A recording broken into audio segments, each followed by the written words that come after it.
most abrasive, the most on-again, the most off-again relationship with is Vince McMahon. You came on the show in 1997 and talked about Survivor Series, about how he had betrayed you, about how you smacked him and all of that. Sitting here today in 2003, do you still hate the guy?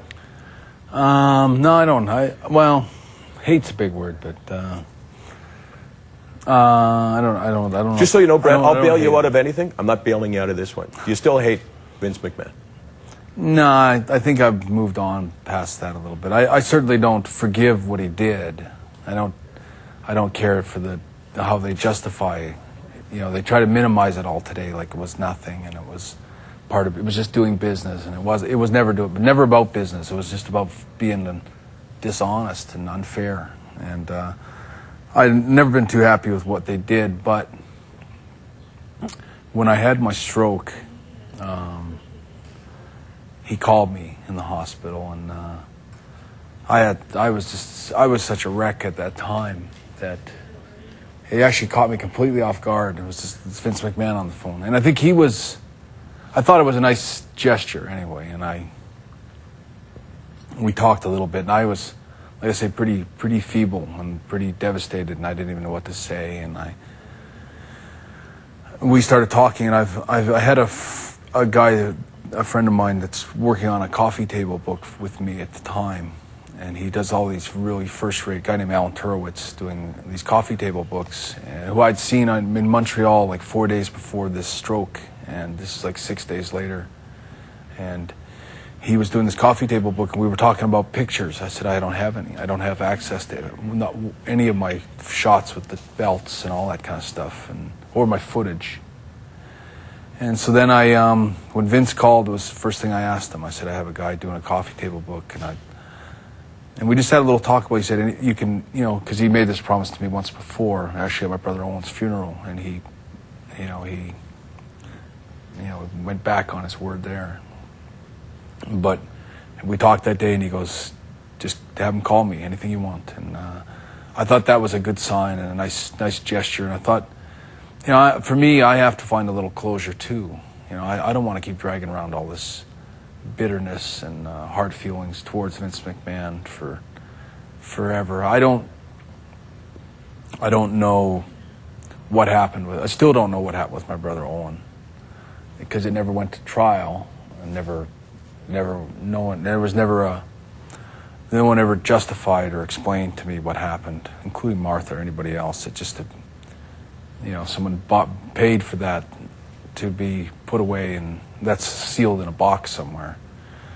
But I mean, once I kind of realized there's nothing I can do to get back to that, to carry it around and have it's just a big weight on your back all the time. And I had enough weight on my back when I had the stroke, so I just thought, here's a chance to kind of, he's offering an olive branch, and I thought it would be in best interest for me and my family even. And I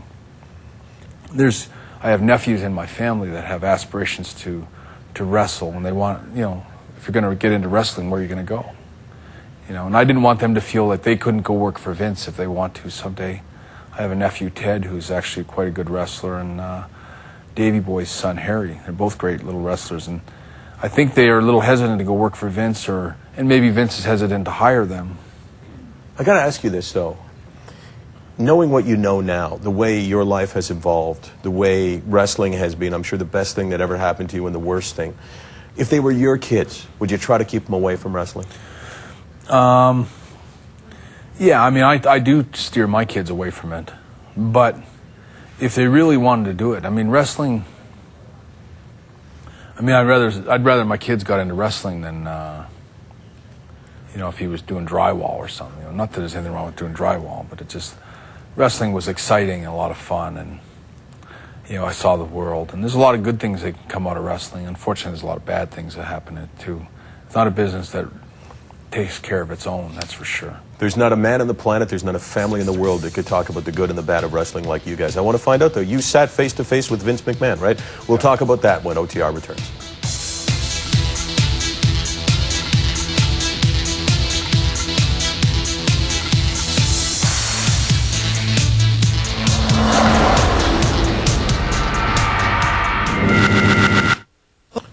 Just a short amount of time left in this. I have to say this has been one of the truly remarkable experiences that I've had on the show. As you know, and I've told you many times, that Off the Record owes Bret Hart a lot. You came on our show when we first started. You put trust in us right away. You drew us an audience, and for that, we're totally thankful. And for the fact that you're sitting here in this worldwide exclusive, you know, it's pretty wonderful. Thanks. No one's happier to be here than me. Well, I have to say that you have educated people on bravery and coming back, and you've shown us where you are. You had a meeting with Vince McMahon, which I'm intrigued with, just a couple of weeks ago, right? You guys sat face to face. Tell me what you were thinking in Florida at his place and what came from that meeting. Well, I just want him to kind of know that I think a lot of people, and a couple of my sisters again, kind of painted this picture of me being this, I was so out to get him, and I was driving the lawsuit, which I never had anything to do with Martha's lawsuit. I certainly stood beside her on it and tried to be as much help as I could, but I was not driving it. And I think he thought that I was really the driving force in the family that was trying to sort of get back. There's a lot of people that really, which I think is just stupid, that think that I had hard feelings for Vince, what happened in Montreal, in comparison to anything else. You know, it's like, you know, I think what happened with Owen. What did you feel when you saw him? And I'm interested because this is the meeting of two guys that had fought it out publicly, including on this show. You talked about how much you hated each other. He ridiculed you on this show. When you saw him face to face, what was your feeling? And did he shake your hand? Did he hug you? Yeah, he gave me a big hug. And I think it was, people have to understand, Vince in a lot of ways was like a father to me. We were really close. We were so close prior to that last week that I worked, and it was such a shame. I think it was some really bad judgment on his part, what happened. And I thought it was time to kind of heal the wound a little bit and let him know that I didn't wander around my house with my fist clenched, cursing his name everywhere. And not anymore, at least. Not anymore. You clearly used to do that. And I think I thought, you know, he made a gesture, and I'm going to make a gesture back and let him know that I want peace. I don't want to keep carrying around the hard feelings. And he was nice, and we actually talked about maybe doing a DVD on my greatest matches, and we're kind of getting around some of the sore spots that we had. And I certainly don't want to say anything that I got to ask you, upsets all that. Would you come back? Would you? Not as a wrestler, of course. I'll ask you that question. Not a chance. Not even appearance. I don't think so.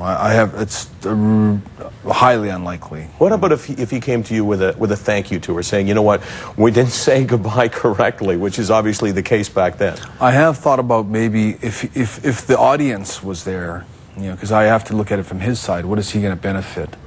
But if there was an opportunity to go back and that's one of the things I said to him. I said, I just want to be remembered for my contribution. You know, that's what's bothered me is you erased everything I did, or you didn't erase it, but you've sealed it so no one really sees it, and I'm not remembered for what I did.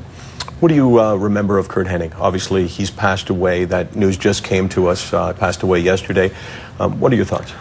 That was really upsetting for me, because I would say Curt was in one of the top, like my 5 best friends in the wrestling business, and we had such a great chemistry together, and I can't believe that it happened. But someone asked me a few months ago, maybe 6 months ago, said, who is your favorite wrestler? And if you could have one guy in the ring and you could be wrestling him, who would it be? And I feel good now saying that I said it was Curt Hennig. And we had such great matches. And, you know, when you look at your career, my career, and you look how you sort of climbed up, I really climbed up wrestling against Curt. And that was, you know, I won the Intercontinental belt against Curt.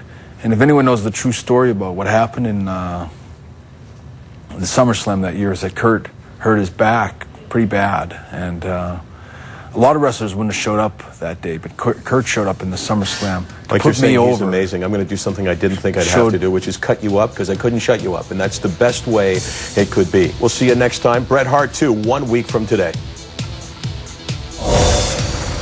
Off the Record with Michael Landsberg is brought to you by the Keg Steakhouse and Bar. For great steaks, good friends, see you tonight.